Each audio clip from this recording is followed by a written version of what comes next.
Hi hello ನಮಸ್ತೆ friends. ಈ ವಿಡಿಯೋಲಿ ನಾವು ರಾಷ್ಟ್ರೀಯ ತುರ್ತು ಪರಿಸ್ಥಿತಿಗಳ ಬಗ್ಗೆ ಮಾತಾಡ್ತಾ ಬರೋಣ. ಓಕೆ, ಈ ಹಿಂದೆ ಮಾಡಿದಂಥ ವಿಡಿಯೋಗಳೆಲ್ಲ ಅಂತಾರಾಷ್ಟ್ರೀಯ ಸಂಬಂಧ ಮತ್ತು ವಿಶ್ವಸಂಸ್ಥೆ ಮತ್ತು ಅಂತಾರಾಷ್ಟ್ರೀಯ ಸಂಘ ಸಂಸ್ಥೆಗಳ ಬಗ್ಗೆ ನಾನು ಏನು ಮಾಡಿದ್ದೀನಿ, ಕ್ಲಾಸ್ ಮಾಡಿದ್ದೀನಿ. ಸೊ ಇನ್ನು ಬರುವಂಥ ವಿಡಿಯೋಲಿ ಭಾರತ ಸಂವಿಧಾನದ ಬಗ್ಗೆ ಕ್ಲಾಸ್ ಮಾಡ್ತಾ ಬರೋಣ. ಯಾಕಪ್ಪ ಅಂತಂದರೆ ಬರುವಂಥ PC, PSI, GPSTR ಸೊ ಈಗ ಪ್ರಮುಖವಾದಂಥ ಕಾಂಪಿಟೇಟಿವಲ್ಲಿ ಭಾರತ ಸಂವಿಧಾನ ಕಂಪಲ್ಸರಿಯಾಗಿ ಏನು ಮಾಡ್ತಾರೆ, ಇಂತಿಷ್ಟು ಕ್ವಶನ್ಸ್ ಅಂತೇಳಿ ಕ್ವಶನ್ಸನ್ನು ತೆಗೆದಿರುತ್ತೆ. ಸೊ ಹಾಗಾಗಿ ಬರುವಂಥ ಕಾಂಪಿಟೇಟಿವ್ ಎಕ್ಸಾಮ್ಗೆ ಹೆಲ್ಪ್ ಆಗಲಿ ಅಂತೇಳಿ ಭಾರತ ಸಂವಿಧಾನದ ಬಗ್ಗೆ ಮಾತಾಡ್ತಾ ಬರೋಣ. ಓಕೆ, ಈ ವಿಡಿಯೋಲಿ ನಾವು ರಾಷ್ಟ್ರೀಯ ತುರ್ತು ಪರಿಸ್ಥಿತಿಗಳ ಬಗ್ಗೆ ಮಾತಾಡ್ತಾ ಬರೋಣ. ಓಕೆ, ಇನ್ನು ಭಾರತ ಸಂವಿಧಾನದಲ್ಲಿ ಯಾವುದೇ ಒಂದು ಕಾಂಪಿಟೇಟಿವಲ್ಲಿ ಈ ತುರ್ತು ಪರಿಸ್ಥಿತಿ ಬಗ್ಗೆ ಹೆಚ್ಚಿನ ಸಾರಿ ಕ್ವಶನ್ ಬಂದಿದೆ. ಸೊ ಹಾಗಾಗಿ ತುರ್ತು ಪರಿಸ್ಥಿತಿ ತುಂಬ ಒಂದು ಇಂಪಾರ್ಟೆಂಟ್ ಆದಂಥ ಟಾಪಿಕ್ ಆಗಿದೆ. ಇನ್ನು ತುರ್ತು ಪರಿಸ್ಥಿತಿಗಳ ಬಗ್ಗೆ ಭಾರತ ಸಂವಿಧಾನದ ಭಾಗ 18ರಲ್ಲಿ ತುರ್ತು ಪರಿಸ್ಥಿತಿಗಳ ಬಗ್ಗೆ ವ್ಯಕ್ತಪಡಿಸಲಾಗಿದೆ. ಆರ್ಟಿಕಲ್ 352ರಿಂದ 360ರ ವಿಧಿಗಳವರೆಗೆ ಭಾರತದ ಸಂವಿಧಾನದಲ್ಲಿ ತುರ್ತು ಪರಿಸ್ಥಿತಿಗಳ ಬಗ್ಗೆ ಸಂಪೂರ್ಣವಾಗಿ ವ್ಯಕ್ತಪಡಿಸಿದೆ.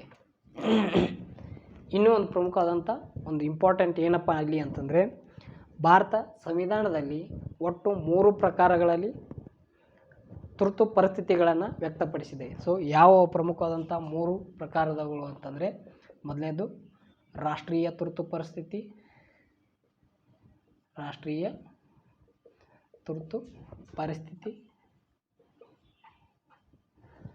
ಎರಡನೇದು ರಾಜ್ಯ ತುರ್ತು ಪರಿಸ್ಥಿತಿ, ಇದನ್ನು ರಾಷ್ಟ್ರಾಧ್ಯಕ್ಷರ ಆಡಳಿತ ಅಂತಲೂ ಕರೀತಾರೆ.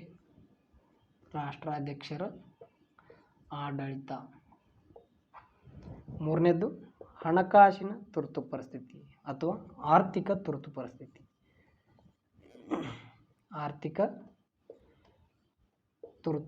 ಪರಿಸ್ಥಿತಿ. ಓಕೆ, ಈ ಥರನಾಗಿ 3 ಪ್ರಮುಖವಾದಂಥ ತುರ್ತು ಪರಿಸ್ಥಿತಿಗಳನ್ನು ಭಾರತ ಸಂವಿಧಾನದಲ್ಲಿ ವ್ಯಕ್ತಪಡಿಸಿದೆ. ಸೊ ಈ ಪ್ರಮುಖವಾದಂಥ 3 ತುರ್ತು ಪರಿಸ್ಥಿತಿಗಳ ಆರ್ಟಿಕಲ್ ಮೇಲೆ PC, PSI, SD, FDA ಹಲವಾರು ಸಾರಿ ಕ್ವಶನ್ ಬಂದಿದೆ. ಸೊ ಹೇಗೆ ಇವುಗಳ ಮೇಲೆ ಆರ್ಟಿಕಲ್ ಮೇಲೆ ಕ್ವಶನ್ ಆಗಿದೆ ಅಂತಂದರೆ, ರಾಷ್ಟ್ರೀಯ ತುರ್ತು ಪರಿಸ್ಥಿತಿಯನ್ನು ವ್ಯಕ್ತಪಡಿಸುವ ಸಂವಿಧಾನದ ಎಷ್ಟನೇ ವಿಧಿಯಲ್ಲಿ ರಾಷ್ಟ್ರೀಯ ತುರ್ತು ಪರಿಸ್ಥಿತಿಯನ್ನು ವ್ಯಕ್ತಪಡಿಸಿದೆ ಅಂತೇಳಿ ಕೇಳಿದ್ದಾರೆ. ಆರ್ಟಿಕಲ್ 352, ರಾಜ್ಯ ತುರ್ತು ಪರಿಸ್ಥಿತಿಯನ್ನು ವ್ಯಕ್ತಪಡಿಸುವ ವಿಧಿ 356, ಆರ್ಥಿಕ ತುರ್ತು ಪರಿಸ್ಥಿತಿಯನ್ನು ವ್ಯಕ್ತಪಡಿಸುವ ವಿಧಿ 360. ಸೊ ಹೀಗೆ ತುರ್ತು ಪರಿಸ್ಥಿತಿಗಳ ವಿಧಗಳಲ್ಲಿ ಅವುಗಳ ವಿಧಿಗಳ ಮೇಲೆ ತುಂಬ ಸಾರಿ ಕ್ವಶನ್ ಆಗಿದೆ. ಸೊ ಹೀಗೆ ಪ್ರಮುಖವಾದಂಥ 3 ವಿಧಗಳನ್ನಾಗಿ ವಿಂಗಡಿಸೋದ್ರ ಮೂಲಕ ಭಾರತ ಸಂವಿಧಾನವು ತುರ್ತು ಪರಿಸ್ಥಿತಿಗಳಿಗೆ ಅವಕಾಶವನ್ನು ಮಾಡಿಕೊಟ್ಟಿದೆ. ಓಕೆ, ಅವುಗಳಲ್ಲಿ ಒಂದೊಂದಾಗಿ ನಾವು ನೋಡುತ್ತಾ ಬರೋದಾದರೆ, ಮೊದಲಿಗೆ ರಾಷ್ಟ್ರೀಯ ತುರ್ತು ಪರಿಸ್ಥಿತಿ. ಇನ್ನು ರಾಷ್ಟ್ರೀಯ ತುರ್ತು ಪರಿಸ್ಥಿತಿಯನ್ನು ತಿಳಿದುಕೊಳ್ಳೋಕ್ಕಿಂತ ಮೊದಲು ತುರ್ತು ಪರಿಸ್ಥಿತಿ ಅಂದರೆ ಏನಪ್ಪ, ತುರ್ತು ಪರಿಸ್ಥಿತಿ ಅಂದರೆ ಏನು ಅಂತ ತಿಳ್ಕೊಳ್ಳೋದು ತುಂಬ ಪ್ರಮುಖವಾಗಿದ್ದು. ಸೊ ಏನಿದು ತುರ್ತು ಪರಿಸ್ಥಿತಿ ಅಂತಂದರೆ, ಫಾರ್ ಎಕ್ಸಾಂಪಲ್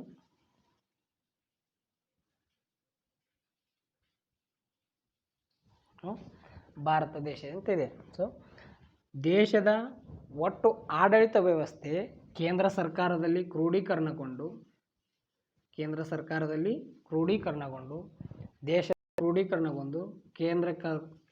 ಸರ್ಕಾರ ದೇಶದ ಒಟ್ಟು ಆಡಳಿತ ವ್ಯವಸ್ಥೆಯನ್ನು ನಿಯಂತ್ರಿಸುವ ಒಂದು ಪರಿಸ್ಥಿತಿಯನ್ನು ಏನಂತ ಕರೀತಾರೆ, ರಾಷ್ಟ್ರೀಯ ತುರ್ತು ಪರಿಸ್ಥಿತಿ ಅಥವಾ ತುರ್ತು ಪರಿಸ್ಥಿತಿ ಅಂತೇಳಿ ಕರೀತಾರೆ.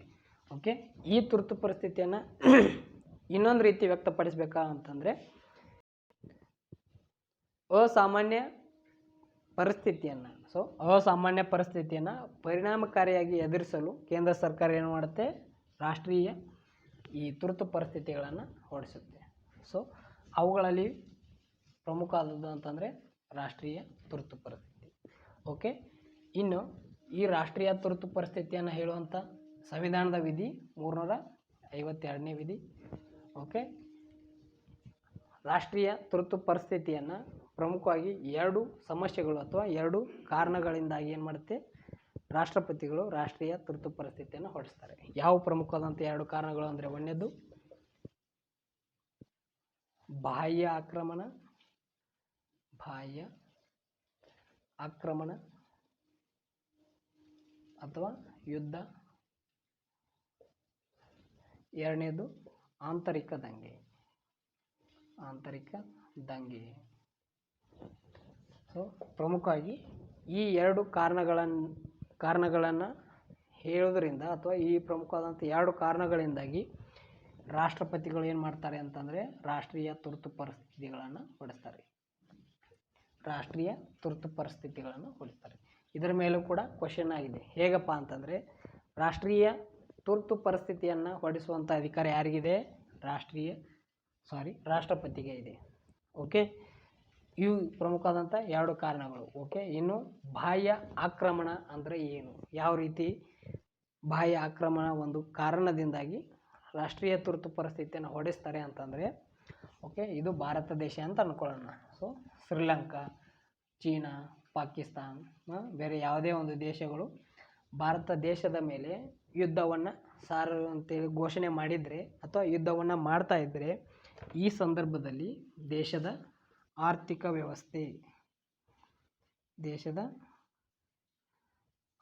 ವ್ಯವಸ್ಥೆ ಹದಗೆಟ್ಟಿದ್ರೆ, ಬರಿಬಾದು ಹಾಳಾಗಿ ಹೋಗಿದ್ರೆ, ಹದಗೆಟ್ಟಿದ್ರೆ, ಆ ಟೈಮ್ನಲ್ಲಿ ಏನು ಮಾಡ್ತಾರೆ ರಾಷ್ಟ್ರಪತಿಗಳು ರಾಷ್ಟ್ರೀಯ ತುರ್ತು ಪರಿಸ್ಥಿತಿಯನ್ನು ಹೊರಡಿಸ್ತಾರೆ. ಸೊ ಯುದ್ಧ ಘೋಷಣೆ ಆದ ತಕ್ಷಣವೇ ರಾಷ್ಟ್ರೀಯ ತುರ್ತು ಪರಿಸ್ಥಿತಿಯನ್ನು ಹೊರಡಿಸೋದಿಲ್ಲ. ಆಗಿತ್ತು ಅಂದ್ರೆ ಭಾರತ ಮತ್ತು ಪಾಕಿಸ್ತಾನ ಬಗ್ಗೆ ಭಾಳ ಸಾರಿ ಒಳ ದಂಗೆಗಳು ಆಗಿದ್ದಾವೆ. ಸೊ ಹಾಗಂತ ಎಲ್ಲ ಸಾರಿನೂ ರಾಷ್ಟ್ರೀಯ ತುರ್ತು ಪರಿಸ್ಥಿತಿಯನ್ನು ಹೊರಡಿಸಿಲ್ಲ. ರಾಷ್ಟ್ರೀಯ ತುರ್ತು ಪರಿಸ್ಥಿತಿಯನ್ನು ಬಾಹ್ಯ ಆಕ್ರಮಣ ರೀಸನ್ ಇಟ್ಕೊಂಡಿದ್ರೆ ಅದಕ್ಕೆ ಕಾರಣ ಏನಾಗಿರಬೇಕು, ದೇಶದ ಆರ್ಥಿಕ ವ್ಯವಸ್ಥೆ ಹದಗೆಟ್ಟಿರಬೇಕು. ನಮ್ಮ ಕಡೆ ಏನೂ ಇಲ್ಲ ಸುಡುಗಾಡನೂ ಇಲ್ಲ ಅಂತ ಇಂಥ ಒಂದು ಸಂದರ್ಭ ಇತ್ತು ಅಂದರೆ ರಾಷ್ಟ್ರೀಯ ತುರ್ತು ಪರಿಸ್ಥಿತಿಯನ್ನು ರಾಷ್ಟ್ರಪತಿಗಳು ಹೊರಡಿಸ್ತಾರೆ. ಓಕೆ, ಇನ್ನು ಆಂತರಿಕ ದಂಗೆ. ಸೊ ಹೇಗೆ ಇದು ಆಂತರಿಕ ದಂಗೆ ರಾಷ್ಟ್ರೀಯ ತುರ್ತು ಪರಿಸ್ಥಿತಿಯನ್ನು ಹೊರಡಿಸಲು ಕಾರಣ ಆಗುತ್ತೆ ಅಂತಂದರೆ, ದೇಶದ ಆಂತರಿಕ ಆಡಳಿತ ವ್ಯವಸ್ಥೆ ಏನಾಗಿರಬೇಕು, ಅರಾಜಕತೆ ಅಂದರೆ ನಮ್ಮನ್ನ ಯಾರು ಕೇಳೋರಿಲ್ಲ ಹೇಳೋರಿಲ್ಲ. ಸೊ ನಮಗೆ ಬಂದಿದ್ದ ರೂಲ್ಸ್ ಮಾಡ್ತೀವಿ, ನಮಗೆ ಬಂದಂಗೆ ಮಾಡ್ಕೊಂಡಿರ್ತೀವಿ ಆಡಳಿತವನ್ನು ಅಂತಂದರೆ, ದೇಶದಲ್ಲಿ ಅರಾಜಕತೆ ಉಂಟಾಗಿದ್ದರೆ ಆ ಟೈಮ್ನಲ್ಲಿ ಏನು ಮಾಡ್ತಾರೆ ರಾಷ್ಟ್ರಪತಿಗಳು ರಾಷ್ಟ್ರೀಯ ತುರ್ತು ಪರಿಸ್ಥಿತಿಯನ್ನು ಹೊರಡಿಸ್ತಾರೆ. ಸೊ ಈ ಪ್ರಮುಖವಾದಂಥ 2 ಕಾರಣಗಳಿಂದಾಗಿ ರಾಷ್ಟ್ರಪತಿಗಳು ರಾಷ್ಟ್ರೀಯ ತುರ್ತು ಪರಿಸ್ಥಿತಿಯನ್ನು ಹೊರಡಿಸ್ತಾರೆ. ಓಕೆ, ಇನ್ನು ಆಂತರಿಕ ದಂಗೆ. ಸೊ ಇಲ್ಲಿ ಒಂದು ಇಂಪಾರ್ಟೆಂಟ್ ನೋಟ್ ಏನಪ್ಪ ಅಂತಂದರೆ, ಆಂತರಿಕ ದಂಗೆ ಅಂತೇಳಿ ಇವಾಗ ಕರೆಯೋದಿಲ್ಲ ನಾವು ಅದನ್ನು ಏನು ಮಾಡ್ತೀವಿ ಅಂತಂದರೆ ಸಶಸ್ತ್ರ ಬಂಡಾಯ ಅಂತೇಳಿ ಇವಾಗ ಕರಿತೀವಿ ನಾವು.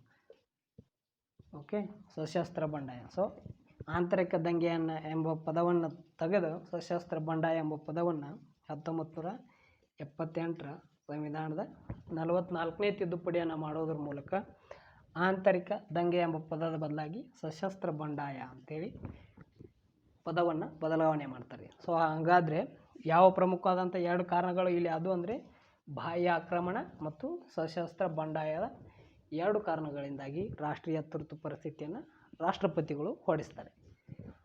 ಓಕೆ, ಇನ್ನು ತುರ್ತು ಪರಿಸ್ಥಿತಿಯನ್ನು ಹೊರಡಿಸಿದಾಗ ನ್ಯಾಯಾಲಯವು ರಾಷ್ಟ್ರೀಯ ತುರ್ತು ಪರಿಸ್ಥಿತಿಯನ್ನು ಹೊರಡಿಸಿದರೆ ಯಾಕೆ ಅಂತೇಳಿ ಪ್ರಶ್ನಿಸುವಂಥ ಒಂದು ಅಧಿಕಾರವನ್ನು ಯಾವಾಗ ನೀಡಿರುವುದಿಲ್ಲ ಅಂತಂದರೆ 1975 ಸಂವಿಧಾನದ 38ನೇ ತಿದ್ದುಪಡಿಯನ್ನು ಮಾಡೋದ್ರ ಮೂಲಕ ನ್ಯಾಯಾಲಯದಲ್ಲಿ ಪ್ರಶ್ನಿಸುವಂಥ ಅಧಿಕಾರ ಇರೋದಿಲ್ಲ. ಸೊ ಈ ಸಂದರ್ಭದಲ್ಲಿ ಯಾರು ಇರ್ತಾರೆ, ಪ್ರಧಾನಮಂತ್ರಿ ಅಂತಂದರೆ ಇಂದಿರಾ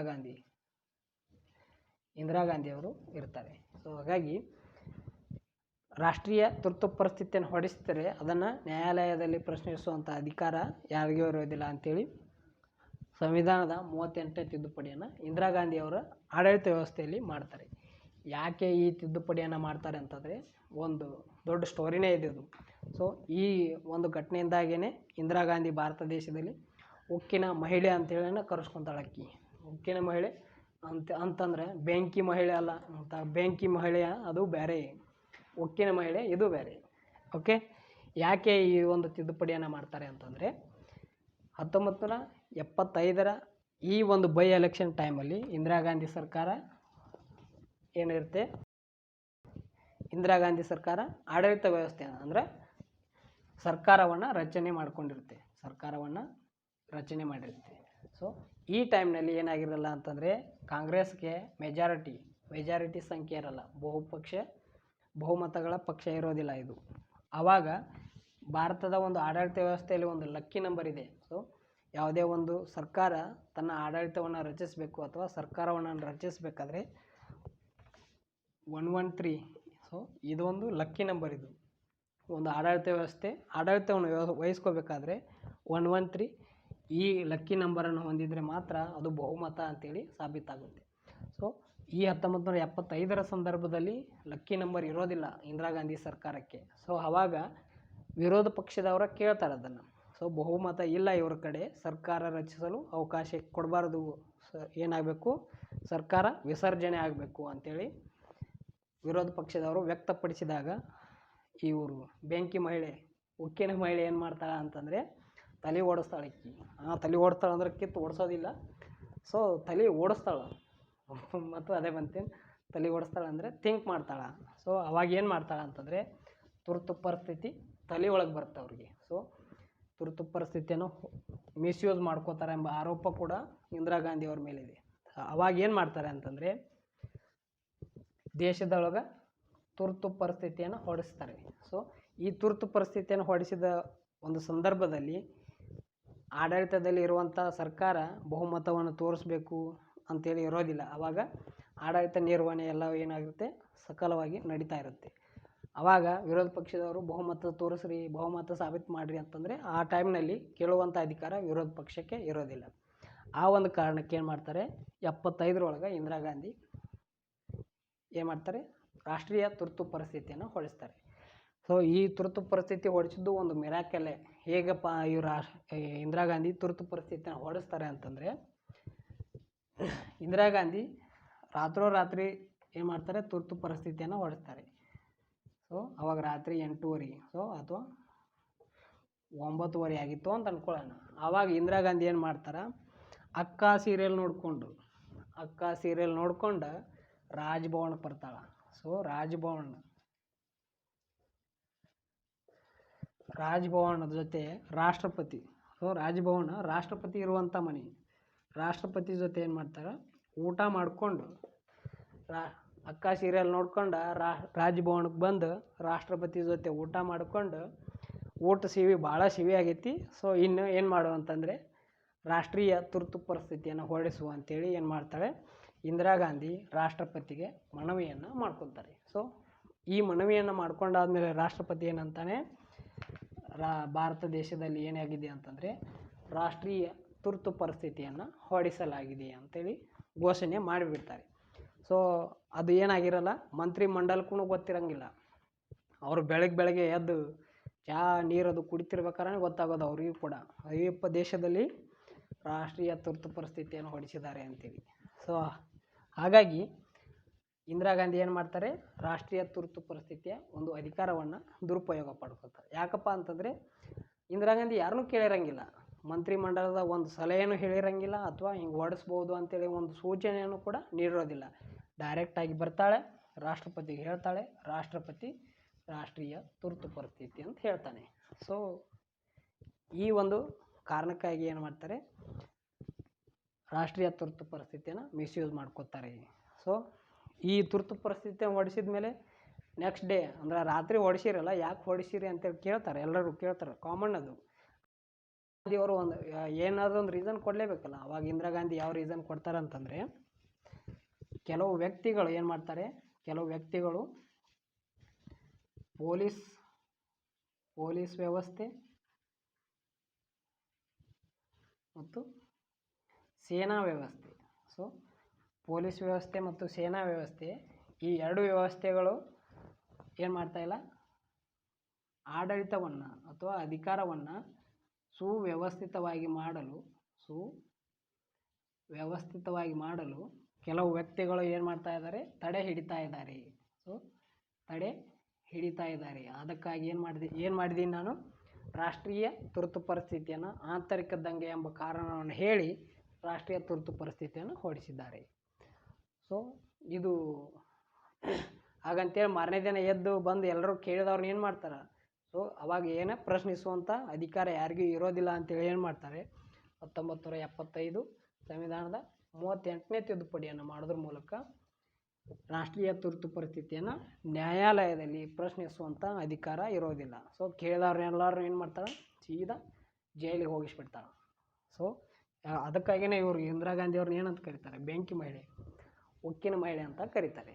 ಸೊ ಈ ರೀತಿಯಾಗಿ 1975ರ ಸಂವಿಧಾನದ 38ನೇ ತಿದ್ದುಪಡಿ ಮಾಡೋದ್ರ ಮೂಲಕ ರಾಷ್ಟ್ರೀಯ ತುರ್ತು ಪರಿಸ್ಥಿತಿಯನ್ನು ಹೊರಡಿಸಿದರೆ ನ್ಯಾಯಾಲಯದಲ್ಲಿ ಪ್ರಶ್ನಿಸುವಂಥ ಒಂದು ಅಧಿಕಾರ ಇಲ್ಲ ಅಂಥೇಳಿ ಹೇಳ್ತಾರೆ. ಓಕೆ, ಆವಾಗ ಏನು ಮಾಡ್ತಾರೆ, ದೇಶ ತುಂಬ ಎತ್ತರಾಗಿ ಬಿಡ್ತಾರೆ ಅವರು ಎಲ್ಲರೂ ಸಡನ್ನಾಗಿ ಹಾಂ ಅಂಥೇಳಿ. ಆವಾಗ ಈ ರೀತಿ ಅಧಿಕಾರ ದುರುಪಯೋಗ ಮಾಡ್ಕೊಂಡ್ರು ಅಂತೇಳಿ ಗೊತ್ತಾದಮೇಲೆ ಜನ ಏನು ಮಾಡ್ತಾರೆ, ಅವರು ಟೈಮ್ ಬರ್ತಕ್ಕ ವೇಟ್ ಮಾಡ್ತಾರೆ. ಸೊ ಅವ್ರ ಟೈಮ್ ಯಾವಾಗ ಬರುತ್ತೆ, 5 ವರ್ಷ ಆದಮೇಲೆ ಬರುತ್ತೆ, ನೆಕ್ಸ್ಟ್ ಬೈ ಎಲೆಕ್ಷನ್ ಒಳಗೆ. ಸೊ ಅದೇ ಒಂದು ಘಟನೆ ಇಲ್ಲಾಗುತ್ತೆ. 1977 ಎಲೆಕ್ಷನ್ ಸ್ಟಾರ್ಟ್ ಆಗ್ತವೆ. ಸೊ ಈ ಎಲೆಕ್ಷನ್ ಸ್ಟಾರ್ಟ್ ಆದಮೇಲೆ ಇಂದಿರಾ ಗಾಂಧಿ ಮತ್ತೆ ಪಾರ್ಟಿಸಿಪೇಟ್ ಮಾಡ್ತಾರೆ, ಮತ್ತು BJP ಇವೆಲ್ಲ ಆಗ್ತವೆ. ಆವಾಗ ಏನು ಮಾಡ್ತಾರೆ, ಅಧಿಕಾರವನ್ನು ದುರುಪಯೋಗ ಮಾಡ್ಕೊಂಡಿರ್ತಾರಲ್ಲ, ದೇಶ ಎತ್ತರ ಮಾಡ್ಕೊಂಡ ಆವಾಗ 1977ರ ಈ ಒಂದು ಎಲೆಕ್ಷನ್ನಲ್ಲಿ BJP ಆಡಳಿತವನ್ನು ವಹಿಸ್ಕೊಳ್ಳುತ್ತೆ. ಆವಾಗ ಕಾಂಗ್ರೆಸ್ ಅಧಿಕಾರಕ್ಕೆ ಬರಲ್ಲ, ಬದಲಿಗೆ BJP ಅಧಿಕಾರಕ್ಕೆ ಬರುತ್ತೆ. ಇಲ್ಲಿ ಒಂದು ಇಂಪಾರ್ಟೆಂಟ್ ನೋಟ್ ಏನಪ್ಪ ಅಂತಂದರೆ, 1950ರಿಂದ ಇವೇನು ಎಲೆಕ್ಷನ್ ಆಡಳಿತ ವ್ಯವಸ್ಥೆ ಬಂದು ಅಲ್ಲ, ಅಲ್ಲಿಂದ 77ರವರೆಗೆ ಬರೀ ಕಾಂಗ್ರೆಸ್ ಬರೀ ಕಾಂಗ್ರೆಸ್ಸೇ ಬರೋದು. ಮೊಟ್ಟ ಮೊದಲ ಬಾರಿಗೆ BJP ಬಂದಿದ್ದು ಯಾವಾಗ ಅಂತಂದರೆ 1977ರ ಸಮಯದಲ್ಲಿ. ಓಕೆ, ಈ BJP ಬಂದ ತಕ್ಷಣ ಏನು ಮಾಡ್ತಾರೆ, ಸೊ ಇವರು ಮಸ್ತ್ ಟ್ಯಾಲೆಂಟ್ ಇರ್ತಾರೆ BJP ಅವರು. ಯಾಕಪ್ಪ ಅಂತಂದರೆ, ಸೊ ಈ ಅಧಿಕಾರವನ್ನು ದುರುಪಯೋಗ ಮಾಡ್ಕೊಂಡಾದ್ಮೇಲೆ ಇಂದಿರಾ ಗಾಂಧಿ ಸರ್ಕಾರ ಬೀಳುತ್ತಲ್ಲ, ಈ ತುರ್ತು ಪರಿಸ್ಥಿತಿಯನ್ನು ಅಧಿಕಾರವನ್ನು ದುರುಪಯೋಗ ಮಾಡ್ಕೋಬಾರ್ದು ಅಂತೇಳಿ BJP ಸರ್ಕಾರ ಕೆಲವು ಬದಲಾವಣೆಗಳನ್ನು ತರ್ತಾರೆ. ಏನು ಅವು ಪ್ರಮುಖವಾದಂಥ ಬದಲಾವಣೆಗಳು ಅಂತಂದರೆ, ಸೊ ಇದು ನ್ಯಾಯಾಲಯದಲ್ಲಿ ಪ್ರಶ್ನಿಸುವಂಥ ಅಧಿಕಾರ ಇರೋದಿಲ್ಲ ಅಂಥೇಳಿ 1975ರಲ್ಲಿ ಸಂವಿಧಾನದ 38ನೇ ತಿದ್ದುಪಡಿಯನ್ನು ಕಾಂಗ್ರೆಸ್ ಸರ್ಕಾರ ಮಾಡಿರ್ತಲ್ಲ, ಅದನ್ನು ಏನು ಮಾಡ್ತಾರೆ, BJPದವರ ಬದಲು ಮಾಡ್ತಾರೆ. 1978ರಾಗ ಸಂವಿಧಾನದ 44ನೇ ತಿದ್ದುಪಡಿಯನ್ನು ಮಾಡೋದ್ರ ಮೂಲಕ ರಾಷ್ಟ್ರೀಯ ತುರ್ತು ಪರಿಸ್ಥಿತಿಯನ್ನು ಹೊರಡಿಸಿದರೆ ಅದನ್ನು ಕೇಳಲು ಅಥವಾ ಅದನ್ನು ಪ್ರಶ್ನಿಸುವಂಥ ಅಧಿಕಾರ ನ್ಯಾಯಾಲಯಕ್ಕಿದೆ ಅಂಥೇಳಿ BJP ಸರ್ಕಾರ ತಿದ್ದುಪಡಿಯನ್ನು ಮಾಡ್ತಾರೆ. ನ್ಯಾಯಾಲಯದಲ್ಲಿ ಪ್ರಶ್ನಿಸುವ ಅಧಿಕಾರವಿದೆ ಅಂಥೇಳಿ ಸಂವಿಧಾನದ 44ನೇ ತಿದ್ದುಪಡಿಯನ್ನು ಮಾಡ್ತಾರೆ. ಇನ್ನೂ ಒಂದು ಪ್ರಮುಖವಾದಂಥ ತಿದ್ದುಪಡಿಯನ್ನು BJP ಸರ್ಕಾರ ಕೈಗೊಳ್ಳುತ್ತೆ. ಏನಪ್ಪ ಅಂತಂದರೆ, 1978ರಲ್ಲಿ ಸಂವಿಧಾನದ 44ನೇ ತಿದ್ದುಪಡಿಯನ್ನು ಮಾಡೋದ್ರ ಮೂಲಕ ರಾಷ್ಟ್ರೀಯ ತುರ್ತು ಪರಿಸ್ಥಿತಿಯನ್ನು ಹೊರಡಿಸಬೇಕಾದ್ರೆ ಇಂದಿರಾ ಗಾಂಧಿ ಯಾರನ್ನೂ ಕೇಳಿರಲಿಲ್ಲ, ಸೀದಾ ಬಂದು ರಾಷ್ಟ್ರಪತಿಗೆ ಹೇಳಿ ಏನು ಮಾಡಿದ್ಲು, ರಾಷ್ಟ್ರೀಯ ತುರ್ತು ಪರಿಸ್ಥಿತಿಯನ್ನು ಹೊರಡಿಸಿದ್ಲು. ಅವರು ಟೀಮ್ನವರೇ, ಕಾಂಗ್ರೆಸ್ ಪಕ್ಷದವರು ಇರೋರಿಗೆ ಕೂಡ ಇಂದಿರಾ ಗಾಂಧಿ ಹೇಳಿರೋದಿಲ್ಲ. ಸೊ ಅದನ್ನು ಕೂಡ ಏನು ಮಾಡ್ತಾರೆ, ಇಲ್ಲಿ BJP ಸರ್ಕಾರ ಬದಲಾವಣೆಯನ್ನು ತರುತ್ತಾರೆ. ಏನಪ್ಪ ಅಂತಂದರೆ, 1978ರಲ್ಲಿ ಸಂವಿಧಾನ 44ನೇ ತಿದ್ದುಪಡಿ ಮಾಡೋದ್ರ ಮೂಲಕ ರಾಷ್ಟ್ರೀಯ ತುರ್ತು ಪರಿಸ್ಥಿತಿಯನ್ನು ಹೊರಡಿಸಬೇಕಾದ್ರೆ ಮಂತ್ರಿಮಂಡಲದ ಒಪ್ಪಿಗೆ ಕಂಪಲ್ಸರಿ. ಮಂತ್ರಿಮಂಡಲದ ಒಪ್ಪಿಗೆಯನ್ನು ಪಡೆದುಕೊಳ್ಳಬೇಕು. ಮಂತ್ರಿಮಂಡಲದ ಒಪ್ಪಿಗೆಯನ್ನು ಪಡೆದುಕೊಳ್ಳುವುದು ಕಡ್ಡಾಯ ಅಂತೇಳಿ ಹೇಳ್ತಾರೆ. ಮತ್ತು ಈ ಮಂತ್ರಿಮಂಡಲದ ಒಪ್ಪಿಗೆ ಹೇಗಿರಬೇಕು, ಬರೆದು ಕೊಡಬೇಕು. ಇವರು ಬರವಣಿಗೆಯ ರೂಪದಲ್ಲಿರಬೇಕು. ಬರವಣಿಗೆ ರೂಪದಲ್ಲಿ ಮಂತ್ರಿಮಂಡಲದ ಒಂದು ಒಪ್ಪಿಗೆ ಆಧಾರದ ಮೇಲೆ ರಾಷ್ಟ್ರಪತಿಗಳು ಏನು ಮಾಡ್ತಾರೆ, ರಾಷ್ಟ್ರೀಯ ತುರ್ತು ಪರಿಸ್ಥಿತಿಗಳನ್ನು ಹೊರಡಿಸುವಂಥ ಒಂದು ಅಧಿಕಾರವನ್ನು ಕೊಡ್ತಾರೆ. ಓಕೆ, ಹಾಗಾದರೆ ಇನ್ನು ರಾಷ್ಟ್ರೀಯ ತುರ್ತು ಪರಿಸ್ಥಿತಿಗೆ ಅನುಮೋದನೆಯನ್ನು ಹೆಂಗೆ ಪಡ್ಕೊಳ್ಬೇಕು? ಓಕೆ, ಅನುಮೋದನೆ, ಒಪ್ಪಿಗೆ.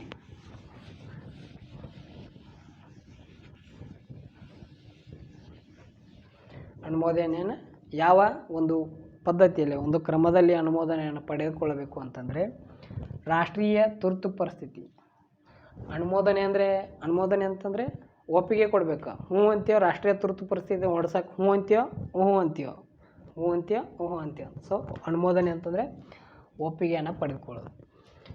ಓಕೆ, ರಾಷ್ಟ್ರೀಯ ತುರ್ತು ಪರಿಸ್ಥಿತಿಯ ಒಂದು ಅನುಮೋದನೆಯ ಒಂದು ಪ್ರಮುಖ ಪ್ರಕ್ರಿಯೆ ಅಂತಂದರೆ ಆಡಳಿತ ವ್ಯವಸ್ಥೆಯ ಉಭಯ ಸದನಗಳು. ಸೊ ಉಭಯ ಸದನಗಳನ್ನು ಪ್ರಮುಖವಾಗಿ ಎರಡರಲ್ಲಿ ಹೇಳ್ತೀವಿ ನಾವು. ಏನಪ್ಪ ಅಂತಂದರೆ ಲೋಕಸಭೆ, ಇನ್ನೊಂದು ರಾಜ್ಯಸಭೆ. ಲೋಕಸಭೆ, ರಾಜ್ಯಸಭೆ. ಸೊ ರಾಷ್ಟ್ರೀಯ ತುರ್ತು ಪರಿಸ್ಥಿತಿ ಹೊರಡಿಸಲು ಲೋಕಸಭೆಯಲ್ಲಿ ಬಹುಮತವನ್ನು ಪಡೆದುಕೊಳ್ಳಬೇಕು. ಬಹುಮತ ಒಂದು ವೇಳೆ ಈ ಟೈಮ್ನಲ್ಲಿ ಲೋಕಸಭೆ ಏನಿರಲಿಲ್ಲಪ್ಪ, ವಿಸರ್ಜನೆ ಆಗಿತ್ತು, ಲೋಕಸಭೆ ಇರಲಿಲ್ಲ, ಕೇವಲ ರಾಜ್ಯಸಭೆ ಮಾತ್ರ ಇತ್ತು ಅಂತಂದರೆ ರಾಜ್ಯಸಭೆಯಲ್ಲಿ ಬಹುಮತವನ್ನು ಪಡೆದುಕೊಳ್ಳಬೇಕು. ಬಹುಮತವನ್ನು ಪಡೆದುಕೊಂಡು ರಾಷ್ಟ್ರೀಯ ತುರ್ತು ಪರಿಸ್ಥಿತಿಯನ್ನು ಹೊರಡಿಸಬೇಕು. ಓಕೆ, ಇನ್ನು ಯಾವುದೇ ಒಂದು ಸರ್ಕಾರ ವಿಸರ್ಜನೆ ಆದ್ರೆ 6 ತಿಂಗಳೊಳಗಾಗಿ ಏನು ಮಾಡಬೇಕು, ಅದನ್ನು ಸರ್ಕಾರವನ್ನು ಮತ್ತೆ ಪುನರ್ ರಚನೆ ಮಾಡಬೇಕು. ಸೊ ಹಾಗಾಗಿ ಲೋಕಸಭೆ ಮತ್ತೆ ಸರ್ಕಾರವನ್ನು ರಚಿಸಿಕೊಂಡ್ರೆ, ಈ ಟೈಮ್ನಲ್ಲಿ ಇರಲಿಲ್ಲ ಅಂದರೆ ಕೇವಲ ರಾಜ್ಯಸಭೆ ಇತ್ತು, ಅದಾದ ನಂತರದಲ್ಲಿ ಲೋಕಸಭೆ ಮತ್ತೆ ರಚನೆ ಆಯ್ತಂದರೆ ರಚನೆ ಆದ 30 ದಿನಗಳಲ್ಲಿ ರಾಷ್ಟ್ರೀಯ ತುರ್ತು ಪರಿಸ್ಥಿತಿಯನ್ನು ಹೊಡ್ಸಕ್ಕೆ ಲೋಕಸಭೆ ಕೇಳ್ತಾರೆ. ನೀವು ಹ್ಞೂ ಅಂತೀಯೋ. ಸೊ ಇದು ಹ್ಞೂ ಅಂತಂದರೆ ಮಾತ್ರ ರಾಷ್ಟ್ರೀಯ ತುರ್ತು ಪರಿಸ್ಥಿತಿ ಕಂಟಿನ್ಯೂ ಆಗುತ್ತೆ, ಇಲ್ಲ ಅಂತಂದರೆ ರಾಷ್ಟ್ರೀಯ ತುರ್ತು ಪರಿಸ್ಥಿತಿ ರದ್ದಾಗುತ್ತೆ. ಲೋಕಸಭೆ ರಚನೆ ಆದ 30 ದಿನಗಳಲ್ಲಿ ಏನು ಮಾಡಬೇಕು, ಅನುಮೋದನೆಯನ್ನು ಪಡೆದುಕೊಳ್ಳಬೇಕು. ಸೊ ಈ ರೀತಿಯಾಗಿ ಒಪ್ಪಿಗೆಯನ್ನು ಪಡೆದುಕೊಂಡ್ರೆ ಮಾತ್ರ ರಾಷ್ಟ್ರೀಯ ತುರ್ತು ಪರಿಸ್ಥಿತಿ ಮುಂದುವರಿಯುತ್ತೆ. ಓಕೆ, ಈ ರೀತಿಯಾಗಿ ರಾಷ್ಟ್ರೀಯ ತುರ್ತು ಪರಿಸ್ಥಿತಿಯ ಒಂದು ಅನುಮೋದನೆ ಪ್ರಕ್ರಿಯೆ. ಓಕೆ, ಪ್ರಸ್ತುತವರೆಗೆ ಇಲ್ಲಿವರೆಗೆ ಅಂದರೆ 1947ಕ್ಕೆ ನಮ್ಮ ದೇಶ ಏನಾಗಿತ್ತು, ಬ್ರಿಟಿಷರನ್ನ ಒದ್ದು ಓಡಿಸಿತ್ತು.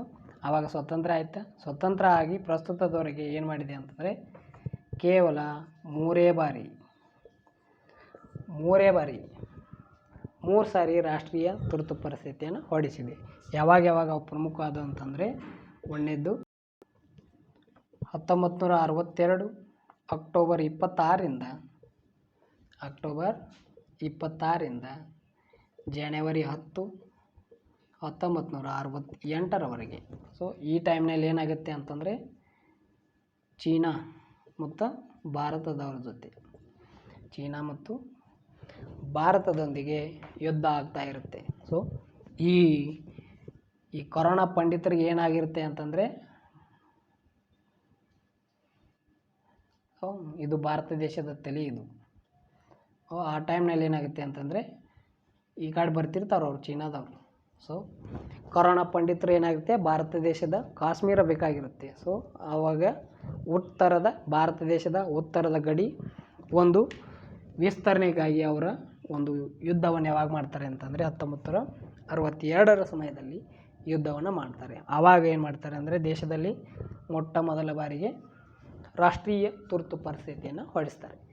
ಓಕೆ, ಇನ್ನು ಎರಡನೇದು 1971 ಬಾಂಗ್ಲಾ ವಿಮೋಚನೆ.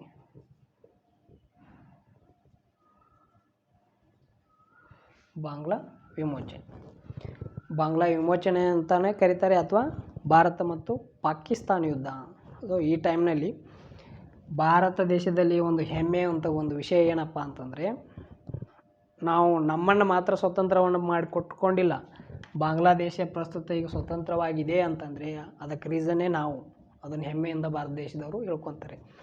ಏನಪ್ಪ ಅಂತಂದರೆ ಬಾಂಗ್ಲಾದೇಶದ ಒಂದು ನಿಯಂತ್ರಣವನ್ನು ಪಾಕಿಸ್ತಾನಗಳು ಮಾಡ್ಕೊಂಡಿರುತ್ತೆ. ಸೊ ಪಾಕಿಸ್ತಾನಕ್ಕೆ ಬಾಂಗ್ಲಾದೇಶದ ಒಂದು ನಿಯಂತ್ರಣವನ್ನು ಒಳಗೊಂಡಿರುತ್ತೆ. ಆ ಟೈಮ್ನಲ್ಲಿ ಬಾಂಗ್ಲಾದೇಶ ಸ್ವತಂತ್ರಗೊಳ್ಳಲು ಭಾರತದ ಸೈನ್ಯ ಬಾಂಗ್ಲಾದೇಶಕ್ಕೆ ಹೆಲ್ಪ್ ಮಾಡುತ್ತೆ. ಸೊ ಆ ಟೈಮ್ನಲ್ಲಿ ಏನು ಮಾಡುತ್ತೆ ಅಂದರೆ ರಾಷ್ಟ್ರೀಯ ತುರ್ತು ಪರಿಸ್ಥಿತಿಯನ್ನು ಹೊರಡಿಸಿದ್ದಾರೆ.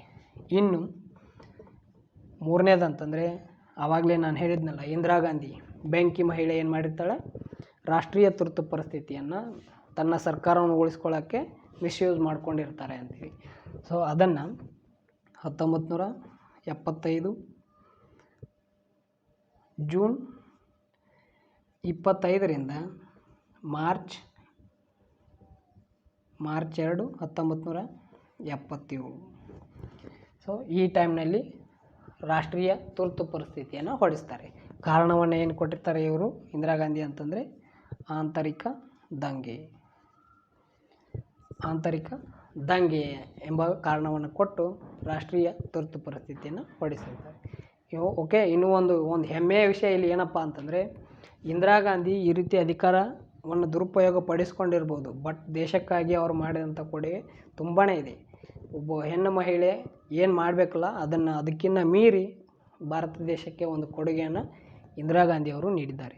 ಸೊ ಇಲ್ಲಿ ಒಂದು ಪ್ರಮುಖವಾದ ಇಂಪಾರ್ಟೆಂಟ್ ನೋಟ್ ಇಲ್ಲಿ ಏನಪ್ಪ ಅಂತಂದರೆ, ಲೋಕಸಭೆ ರಚನೆ ಆದ 30 ದಿನದೊಳಗೆ ಅಂದರೆ 1 ತಿಂಗಳೊಳಗೆ ಅನುಮೋದನೆಯನ್ನು ಪಡೆದುಕೊಳ್ಳಬೇಕು. ಸೊ ಇಲ್ಲಿ ಅನುಮೋದನೆ ಸಿಕ್ತು ಅಂತಂದರೆ, ಒಮ್ಮೆ ಅನುಮೋದನೆ ಪಡೆದ ನಂತರ 6 ತಿಂಗಳ ಅದನ್ನೇನು ಕೇಳೋಂಗಿಲ್ಲ, ಯಾರೂ ಕೇಳೋಂಗಿಲ್ಲ. ರಾಜ್ಯಸಭೆದವರು ಕೇಳಲ್ಲ, ಲೋಕಸಭೆದವರು ಕೇಳೋಂಗಿಲ್ಲ. ಅವಾಗ 6 ತಿಂಗಳವರೆಗೂ ಏನಾಗಿರುತ್ತೆ, ರಾಷ್ಟ್ರೀಯ ತುರ್ತು ಪರಿಸ್ಥಿತಿ ಜಾರಿಯಲ್ಲಿರುತ್ತೆ. ಓಕೆ, ಇನ್ನು 6 ತಿಂಗಳ ಆದ ನಂತರ ಮತ್ತೆ ಇನ್ನೂ ಜಾಸ್ತಿ ಟೈಮ್ ಬೇಕು, ಆ ದೇಶದ ಆಡಳಿತ ವ್ಯವಸ್ಥೆಯನ್ನು ಸುಧಾರಿಸಲು ಇನ್ನೂ ಜಾಸ್ತಿ ಟೈಮ್ ಬೇಕು ಅಂತ ಅನಿಸಿದರೆ 6 ತಿಂಗಳ ಆದಮೇಲೆ ಮತ್ತೆ ಉಭಯ ಸದನಗಳ ಒಪ್ಪಿಗೆ ಪಡೆಯುವುದು ಕಡ್ಡಾಯ. 6 ತಿಂಗಳಾದಮೇಲೆ ರಾಜ್ಯಸಭೆ ಮತ್ತು ಲೋಕಸಭೆ ಮತ್ತೆ ಏನು ಮಾಡಬೇಕು, ಒಪ್ಪಿಗೆಯನ್ನು ನೀಡಬೇಕು. ಸೊ ಈ ಟೈಮಲ್ಲೂ ಏನು ಮಾಡಿದೆವು ಅಂತಂದರೆ, ಇವು ಒಪ್ಪಿಗೆಯನ್ನು ನೀಡಿದ್ದು ಅಂತ ಅಂದ್ಕೊಂಡ್ರೆ ಮತ್ತೆ 6 ತಿಂಗಳವರೆಗೂ ಏನಿರಲ್ಲ, ಮತ್ತೆ ಯಾರೂ ಕೇಳೋಂಗಿಲ್ಲ. ಮತ್ತೆ ಇದು 6 ತಿಂಗಳು ಮುಗಿದಾದ್ಮೇಲೆ ಇಲ್ಲಿ ಹೋಯಿತು ಅಂತಂದರೆ, ಇಲ್ಲಿ ಒಪ್ಪಿಗೆ ನೀಡೋದಂದರೆ ಮತ್ತೆ ರಾಷ್ಟ್ರೀಯ ತುರ್ತು ಪರಿಸ್ಥಿತಿ ಜಾರಿಯಲ್ಲಿರುತ್ತೆ. ಸೊ ಹೀಗೆ 6 ತಿಂಗಳಿಗೊಮ್ಮೆ ಈ ರೀತಿ ಹೋಗೋದರಿಂದ ಅನಿರ್ದಿಷ್ಟವಾಗಿ ರಾಷ್ಟ್ರೀಯ ತುರ್ತು ಪರಿಸ್ಥಿತಿಯನ್ನು ಹೊರಡಿಸ್ಬೋದು. 6 ತಿಂಗಳಿಗೊಮ್ಮೆ ಏನು 6 ತಿಂಗಳಿಗೊಮ್ಮೆ ಮುಟ್ಟಿದಂಗೆ ಮಾಡತ್ತಿಲ್ಲ ಅಂತಾರಲ್ಲ. ಸೊ ಹಾಗಾಗಿ 6 ತಿಂಗಳಿಗೊಮ್ಮೆ ಉಭಯ ಸದನಗಳ ಒಪ್ಪಿಗೆಯನ್ನು ಪಡೆದುಕೊಳ್ಳಬೇಕು. ಇನ್ನು ಈ ರೀತಿ ರಾಷ್ಟ್ರೀಯ ತುರ್ತು ಪರಿಸ್ಥಿತಿಯನ್ನು ಹೊರಡಿಸಬೇಕಾಗಿ ಒಪ್ಪಿಗೆಯನ್ನು ಪಡೆದುಕೊಳ್ಳೋ ಒಂದು ಪ್ರಕ್ರಿಯೆ. ಓಕೆ, ಇನ್ನು ಒಪ್ಪಿಗೆಯನ್ನು ಪಡೆದುಕೊಂಡಾದಮೇಲೆ ಹಂಗೆ ಬಿಟ್ಬಿಡಲ್ಲ ಅದನ್ನು. ಈಗ ಒಪ್ಪಿಗೆಯನ್ನು ಪಡೆದುಕೊಂಡಾದಮೇಲೆ ಒಂದು ಆಡಳಿತ ವ್ಯವಸ್ಥೆ ಸುವ್ಯವಸ್ಥೆಯಾಗಿ ನಡೀತಪ್ಪ ಇನ್ನು ಮುಂದೆ ಅಂತೇಳಿ ದೇಶಕ್ಕೆ ಅನಿಸಿದ್ರೆ, ಸಚಿವ ಮಂಡಲಕ್ಕೆ ಅನಿಸಿದರೆ ಅದನ್ನು ರಾಷ್ಟ್ರೀಯ ತುರ್ತು ಪರಿಸ್ಥಿತಿಯನ್ನು ಹಿಂದೆ ಹೆಂಗೆ ಪಡಿತಾರೆ, ಹಿಂದೆ ಪಡೆದುಕೊಳ್ಳೋ ಒಂದು ಪ್ರಕ್ರಿಯೆ ಹೇಗೆಪ್ಪ ಅಂತಂದರೆ, ಓಕೆ, ಇನ್ನು ರಾಷ್ಟ್ರೀಯ ತುರ್ತು ಪರಿಸ್ಥಿತಿಯನ್ನು ಹೊರಡಿಸಿದಾಗ ಅದನ್ನು ಹಿಂದೆ ಪಡೆದುಕೊಳ್ಳುವ ಒಂದು ಪ್ರಕ್ರಿಯೆ ಅಂತಂದರೆ, ರಾಷ್ಟ್ರಪತಿಗಳು ಏನು ಮಾಡಬೇಕು, ರಾಷ್ಟ್ರಪತಿಗಳು ಘೋಷಣೆಯನ್ನು ಹೊರಡಿಸುವುದರ ಮೂಲಕ ರಾಷ್ಟ್ರೀಯ ತುರ್ತು ಪರಿಸ್ಥಿತಿಯನ್ನು ಹಿಂದೆ ಪಡೆದುಕೊಳ್ತಾರೆ. ರಾಷ್ಟ್ರಪತಿಗಳು ಹೇಳ್ತಾರೆ, ಸಾಕಿನ್ನು ಏನಿರೋದು ರಾಷ್ಟ್ರೀಯ ತುರ್ತು ಪರಿಸ್ಥಿತಿ ಸಾಕು, ಇನ್ನು ಸುಗಮವಾಗಿ ಆ ದೇಶದೊಳಗೆ ಆಡಳಿತ ವ್ಯವಸ್ಥೆ ಇರಲಿ ಅಂತೇಳಿ ಹೇಳಿದ್ರೆ ರಾಷ್ಟ್ರೀಯ ತುರ್ತು ಪರಿಸ್ಥಿತಿಯನ್ನು ಹಿಂದೆ ತೆಗೆದುಕೊಳ್ತಾರೆ. ಆದರೆ ಇಲ್ಲಿ ಕೆಲವು ಕಂಡೀಷನ್ಸ್ ಇದ್ದಾವೆ. ಏನಪ್ಪ ಅಂತಂದರೆ, ರಾಷ್ಟ್ರೀಯ ತುರ್ತು ಪರಿಸ್ಥಿತಿಯನ್ನು ಹಿಂದೆ ತೆಗೆದುಕೊಳ್ಳಬೇಕಾದ್ರೆ ಲೋಕಸಭೆಯ ಒಪ್ಪಿಗೆ ಕಡ್ಡಾಯವಾಗಿರುತ್ತೆ. ಯಾಕೆ ಇಲ್ಲಿ ಕಡ್ಡಾಯ ಅಂತಂದರೆ, ಒಂದು ವೇಳೆ ರಾಷ್ಟ್ರಪತಿ ಏನಿರಲ್ಲ, ನಿಷ್ಪಕ್ಷಪಾತ ಅಂತೂ ಇರೋದಿಲ್ಲ. ಅವರು ಹಂಗಿದ್ರೆ ಮಾತ್ರ ರಾಷ್ಟ್ರಪತಿ ಆಗಿರ್ತಾರೆ. ನಾವು ಹಂಗೆ ಆಯ್ಕೆ ಮಾಡೋ ಒಂದು ಕ್ರಮ ನಮ್ಮ ದೇಶದಲ್ಲಿದೆ. ಒಂದು ವೇಳೆ ರಾಷ್ಟ್ರಪತಿಗೆ ಲೋಕಸಭೆ ಕಡ್ಡಾಯ ಒಪ್ಪಿಗೆ ಇರಲಿಲ್ಲ ಅಂತ ಅಂದಿದ್ರೆ, ರಾಷ್ಟ್ರಪತಿ ಒಂಥರ ಇವತ್ತು ಸಾಕು, ನಾಳೆ ಮತ್ತೆ ರಾಷ್ಟ್ರೀಯ ತುರ್ತು ಪರಿಸ್ಥಿತಿ, ಮತ್ತು ಇವತ್ತು ಸಾಕು, ಹಿಂಗೆ ಈ ರೀತಿ ಮೆಂಟಾಲಿಟಿ ಇತ್ತಂದರೆ ಅವ್ರ ಮನಸ್ಸಿಗೆ ಬಂದಂಗೆ ಅವರು ರಾಷ್ಟ್ರೀಯ ತುರ್ತು ಪರಿಸ್ಥಿತಿಯನ್ನು ಹಿಂದೆ ತೆಗೆದುಕೊಳ್ಳೋಕೆ ಬರೋದಿಲ್ಲ. ಒಂದು ವೇಳೆ ಲೋಕಸಭೆ ರಾಷ್ಟ್ರೀಯ ತುರ್ತು ಪರಿಸ್ಥಿತಿಯನ್ನು ಹಿಂದೆ ತೆಗೆದುಕೊಳ್ಳೋದು ಬೇಡ ಅಂತಂದರೆ ಅದು ಇನ್ನೂ ರಾಷ್ಟ್ರೀಯ ತುರ್ತು ಪರಿಸ್ಥಿತಿ ಮುಂದೆನೇ ಒರಿಬೇಕು. ಒಂದು ವೇಳೆ ಲೋಕಸಭೆಗೆ ಇನ್ನು ರಾಷ್ಟ್ರೀಯ ತುರ್ತು ಪರಿಸ್ಥಿತಿ ಸಾಕು, ಒಂದು ಸ್ವಇಚ್ಛೆಯಿಂದ ಆಡಳಿತ ಸುಗಮವಾಗಿ ನಡೀತೆ ಅಂತೇಳಿ ಅನಿಸಿದರೆ ಲೋಕಸಭೆಯ ಒಪ್ಪಿಗೆಯನ್ನು ಕಡ್ಡಾಯವಾಗಿ ರಾಷ್ಟ್ರಪತಿ ಪಡೆದುಕೊಂಡು ರಾಷ್ಟ್ರೀಯ ತುರ್ತು ಪರಿಸ್ಥಿತಿಯನ್ನು ಹಿಂದೆ ಪಡೆದುಕೊಳ್ತಾರೆ. ಓಕೆ, ಇನ್ನೂ ಒಂದು ಏನಪ್ಪ ಅಂತಂದರೆ ಲೋಕಸಭೆಯ 10/1 ಸದಸ್ಯರು ಏನು ಮಾಡಬೇಕು, ಸದಸ್ಯರು ರಾಷ್ಟ್ರಪತಿಗೆ ಮನವಿಯನ್ನು ಮಾಡಿಕೊಂಡ್ರೆ, ರಾಷ್ಟ್ರಪತಿಗೆ ಮನವಿಯನ್ನು ಮಾಡಿದರೆ ರಾಷ್ಟ್ರಪತಿಗಳು ಕಂಪಲ್ಸರಿ ರಾಷ್ಟ್ರೀಯ ತುರ್ತು ಪರಿಸ್ಥಿತಿಯನ್ನು ಹಿಂದೆ ತೆಗೆದುಕೊಳ್ಳೇಬೇಕು. ರಾಷ್ಟ್ರಪತಿಗೆ ಬೇರೆ ಆಪ್ಷನ್ಸೇ ಇರೋಲ್ಲ. ಲೋಕಸಭೆಯವರು ಹೇಳಿದ್ರು ಅಂತಂದರೆ ಮುಗದೇ ಹೋಯ್ತು, ಅಲ್ಲಿ ರಾಷ್ಟ್ರಪತಿ ಕಂಪಲ್ಸರಿಯಾಗಿ ರಾಷ್ಟ್ರೀಯ ತುರ್ತು ಪರಿಸ್ಥಿತಿಯನ್ನು ಹಿಂದೆ ತೆಗೆದುಕೊಳ್ಳಬೇಕು. ಸೊ ಈ ಪ್ರಮುಖವಾದಂಥ 3 ವಿಧಾನಗಳನ್ನು ಬಳಸುವುದರ ಮೂಲಕ ರಾಷ್ಟ್ರೀಯ ತುರ್ತು ಪರಿಸ್ಥಿತಿಯನ್ನು ಹಿಂದೆ ತೆಗೆದುಕೊಳ್ತಾರೆ. ಓಕೆ, ಇನ್ನು ರಾಷ್ಟ್ರೀಯ ತುರ್ತು ಪರಿಸ್ಥಿತಿಯನ್ನು ಹೊರಡಿಸುವುದರಿಂದ ಆಗುವಂಥ ಪರಿಣಾಮಗಳು ಯಾವ್ಯಾವು ಅಂತ ನೋಡುವುದಾದರೆ, ಒಂದು ಶಾಸನೀಯ ಪರಿಣಾಮ, ಶಾಸನೀಯ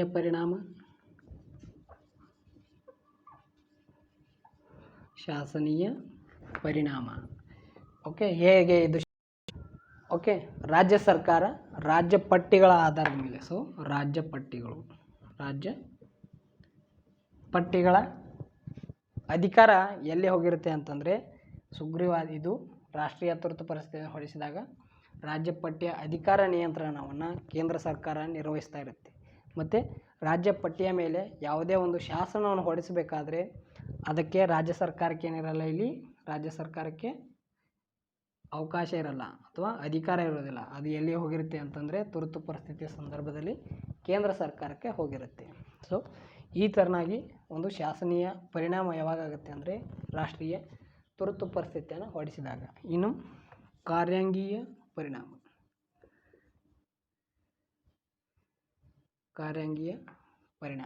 ಸೊ ಕಾರ್ಯಾಂಗೀಯ ಪರಿಣಾಮ ಅಂತಂದರೆ ರಾಜ್ಯ ಸರ್ಕಾರ, ಓಕೆ, ಇದು ರಾಜ್ಯ ಸರ್ಕಾರ, ಇದು ಕೇಂದ್ರ ಸರ್ಕಾರ ಅಂದ್ಕೊಳ್ಳೋಣ. ಈ ಟೈಮ್ನಲ್ಲಿ ಏನಾಗಿದೆ ಅಂತಂದರೆ ರಾಷ್ಟ್ರೀಯ ತುರ್ತು ಪರಿಸ್ಥಿತಿ ಉಂಟಾಗಿದೆ. ಆವಾಗ ರಾಜ್ಯ ಸರ್ಕಾರ ತನ್ನ ಎಲ್ಲ ಕಾರ್ಯಾಂಗೀಯ ಅಧಿಕಾರವನ್ನು ಏನಾಗಿರುತ್ತೆ, ನಿಂತು ಹೋಗಿರುತ್ತೆ. ಸೊ ಈ ಎಲ್ಲ ಕಾರ್ಯಾಂಗೀಯ ಅಧಿಕಾರ ಎಲ್ಲಿ ಯಾರು ನಿಯಂತ್ರಿಸ್ತಾರೆ ಅಂತಂದರೆ ಅವರು ಕೇಂದ್ರ ಸರ್ಕಾರದವರು ರಾಜ್ಯ ಸರ್ಕಾರದ ಎಲ್ಲ ಕಾರ್ಯಾಂಗೀಯ ಅಧಿಕಾರವನ್ನು ನಿಯಂತ್ರಿಸ್ತಾರೆ. ಇನ್ನು ಮೂರನೇದು ಹಣಕಾಸಿನ ಅಧಿಕಾರ.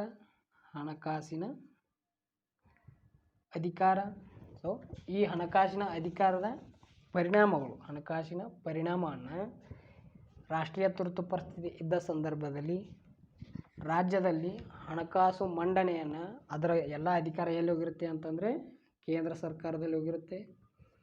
ಕೇಂದ್ರ ಸರ್ಕಾರ ನಿರ್ವಹಿಸುತ್ತೆ. ಹಣಕಾಸಿನ ಬಜೆಟ್ ಮಂಡನೆಯ ವಿಂಗಡಣೆ, ಸೊ ಇಂತಿಷ್ಟು ಏರಿಯಾಕ್ಕೆ ಅಂದರೆ ಈ ಕ್ಷೇತ್ರಕ್ಕೆ ಇಷ್ಟು ಹಣವನ್ನು ಬಿಡುಗಡೆ ಮಾಡಬೇಕು ಅಂತೇಳಿ ಆ ಕಾರ್ಯವನ್ನು ತುರ್ತು ಪರಿಸ್ಥಿತಿಯ ಸಂದರ್ಭದಲ್ಲಿ ಯಾವುದು ಮಾಡುತ್ತೆ, ಕೇಂದ್ರ ಸರ್ಕಾರ ಮಾಡುತ್ತೆ. ಹಣಕಾಸಿನ ಬಂಡವಾಳ ಹೂಡಿಕೆ ಅಂದರೆ ಹಣಕಾಸಿನ ಸಂಗ್ರಹಣೆ ಕೂಡ ಈ ಟೈಮ್ನಲ್ಲಿ ಕೇಂದ್ರ ಸರ್ಕಾರವನ್ನೇ ನಿರ್ವಹಿಸ್ತಾ ಇರುತ್ತೆ. ಇನ್ನು ನ್ಯಾಯಾಂಗೀಯ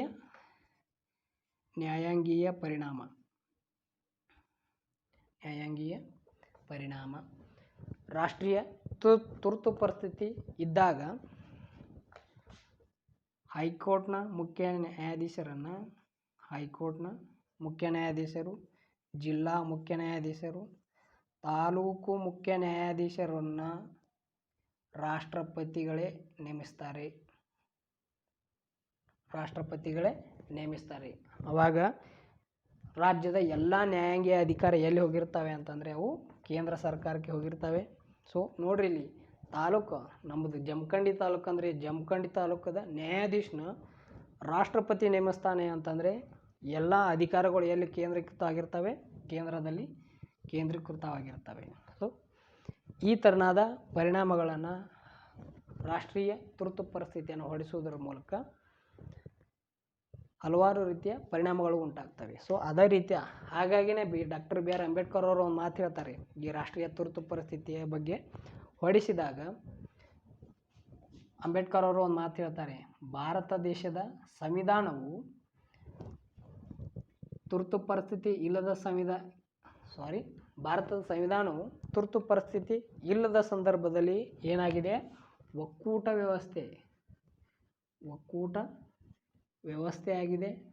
ಒಂದು ವೇಳೆ ತುರ್ತು ಪರಿಸ್ಥಿತಿ ಇದ್ದ ಸಂದರ್ಭದಲ್ಲಿ ಒಕ್ಕೂಟ ವ್ಯವಸ್ಥೆ ಬದಲಾಗಿ ಏನಾಗಿದೆ ಅಂತಂದರೆ ಅದು ಏಕಾತ್ಮಕ ಆಡಳಿತ ವ್ಯವಸ್ಥೆ ಆಗಿರುತ್ತೆ. ಸೊ ಒಕ್ಕೂಟ ಆಡಳಿತದ ಬದಲಾಗಿ ಏಕಾತ್ಮಕ ಆಡಳಿತ ವ್ಯವಸ್ಥೆಯನ್ನು ಹೊಂದಿರುವಂಥ ಒಂದು ಸಂವಿಧಾನವನ್ನು ಭಾರತ ದೇಶವು ಹೊಂದಿದೆ ಅಂತೇಳಿ ಡಾಕ್ಟರ್ ಬಿ ಆರ್ ಅಂಬೇಡ್ಕರ್ ಅವರು ಒಂದು ಮಾತನ್ನು ಹೇಳ್ತಾರೆ. ಸೊ ಇಷ್ಟು ರಾಷ್ಟ್ರೀಯ ತುರ್ತು ಪರಿಸ್ಥಿತಿ. ಸೊ ರಾಷ್ಟ್ರೀಯ ತುರ್ತು ಪರಿಸ್ಥಿತಿ ಮೇಲೆ ಹೇಗೆ ಕ್ವಶನ್ ಬಂದರೂ ಕೂಡ ಅವುಗಳ ಮೇಲೆ ಈಸಿಯಾಗಿ ಫೈಂಡ್ ಔಟ್ ಆಗ್ಬೋದು.